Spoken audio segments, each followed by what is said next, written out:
This is Golden Years, a roadmap to navigate retirement with Mark Cordner, the podcast. People over the age of 75 are the fastest growing segment of the workforce. That is, of course, disturbing. I have friends who haven't been able to save well, and they just say, oh, you know what, I'm probably going to work until I die. And of course, we hate hearing that. So I have another stat for you. Even though there are more people working into their 70s, by age 75, 92% of people in the country are retired. So, I mean, it's coming, but you probably will not die at your desk. I hope not. You will retire, maybe later than what you thought, but you'll get there. Either by choice, maybe even due to health reasons, or by force from your employer. So, Mark, if there is someone listening right now that is of the mind of, well, I guess I'll just work forever attitude, what's your message to them?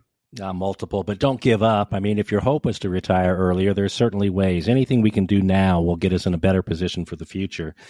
But the reality is we have to come to grips with the idea that we don't always retire on our own timeline. And so I can think of a story of a man that I just absolutely idolized when I was a youth. He was a youth leader in my church, very prominent attorney in town, came to visit with me years ago, and I discovered candidly that he had very little money saved, and he was over 60 at the time, and I was absolutely shocked. He was banking on certain inheritances, which were quickly spent when he got them, but his attitude was that, well, I'm an attorney. I'm not digging ditches. I can continue to work forever. And I thought, well, that's wonderful, because my whole goal is to get people to a work-optional lifestyle. I don't have any problem with people working longer than normal. I personally plan to for very personal reasons, but we can't plan on retiring on our own timeline.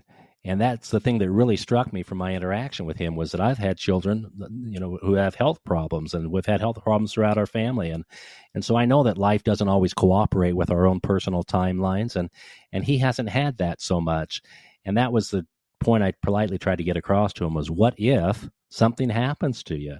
And there actually was an incident that happened with his spouse not long after that conversation that should have, I thought, underscored the fact that we don't control these things. So I read recently that something like 41% of Americans retire earlier than expected for circumstances beyond their control. It could have been health issues, or it could have been economic issues with an employer, or who knows what.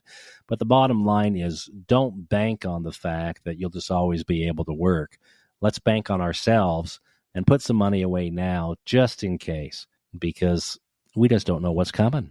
We don't know what's coming in life. One of the writers for The Motley Fool says she intentionally is not factoring in Social Security as part of her retirement income.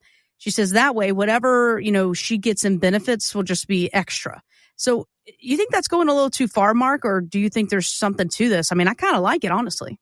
Well, actually, I hear this a lot. I think people under the age of 40, certainly under the age of 35, are often saying the same thing. And I try to reassure them. I'm personally confident that Social Security will be there in some form. It will be different. There are absolutely changes that are going to have to be made.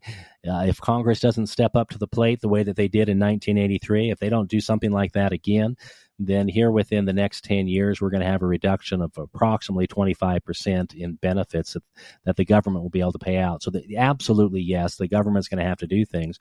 But I would say absolutely, yes, the program's going to be there for us. But one of the things I really love about this manner of thinking is that, heaven forbid it's not there. You're okay. If it is there, well, then you're just going to have extras. You're going to have more opportunities.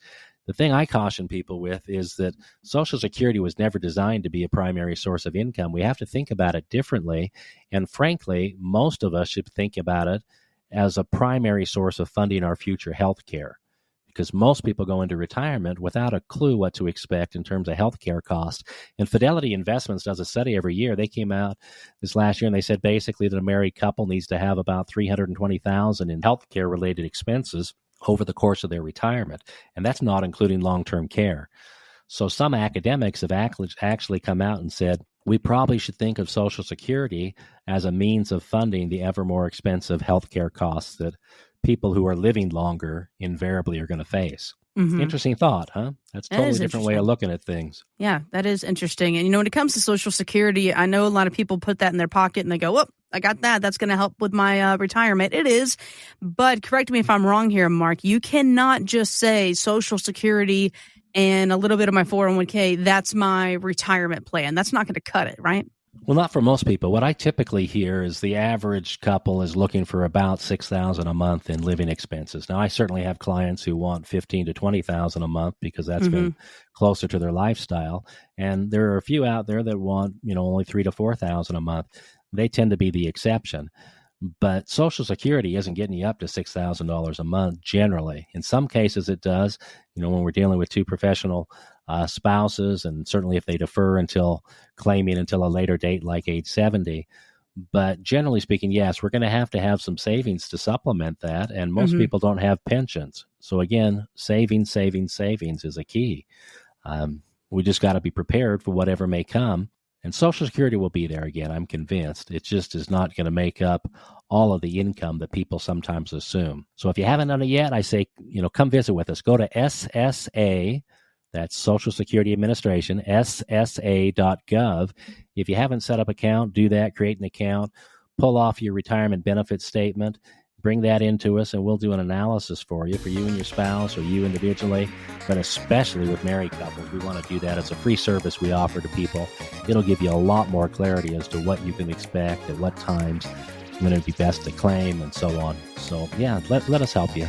Investment advisory services offered through Golden Years Financial LLC, a registered investment advisory firm. Insurance is offered through Golden Years Insurance Services. These firms do not provide legal or tax advice. Consult your own legal and tax advisors before taking actions that may have tax implications. Investing in securities involves risk, including the potential loss of principal. Insurance contracts principal protection is based on the claim-paying ability of the respective insurer. None of the information contained on this website shall constitute an offer to sell or solicit to buy a security or insurance product. The information and opinions contained on this site or requested from this site are provided by third parties believed to be reliable, but accuracy and completeness cannot be guaranteed. They are provided for informational purposes only and are not a solicitation to buy or sell any of the products mentioned. Any media logos and or trademarks contained herein are the property of their respective owners, and no endorsement by those owners of Mark Cordner, Golden Years Financial, or Golden Years Insurance is stated or implied.